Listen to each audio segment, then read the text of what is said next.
C'est le résultat d'un accord bien loin de faire l'unanimité. Devant le siège du Parti socialiste jeudi, des milliers de manifestants sont venus exprimer leur colère et dénoncer le choix politique d'un homme déjà fragilisé par plusieurs débâcles politiques. Personne, aucun homme politique n'a le droit de signer quelque chose comme ça. Et encore moins le président par intérim, juste pour garder son poste. Après des semaines d'intenses tractations, le Premier ministre espagnol Pedro Sánchez a finalement obtenu le soutien du parti de l'indépendantiste catalan Carles Puigdemont. Un soutien essentiel pour son maintien au pouvoir qui ne se fait pas sans concession. Il y avait deux conditions préalables qui se sont imposées au moment de signer. Tout d'abord, l'élimination du mouvement indépendantiste en tant que cible des forces de sécurité de l'État.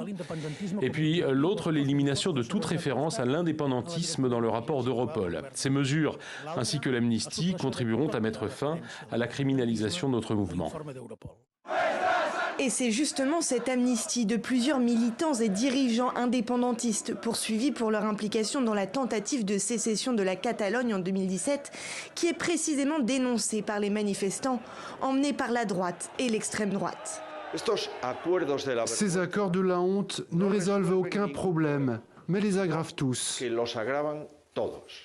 Cet accord est aussi critiqué par quelques membres modérés du parti de Pedro Sánchez.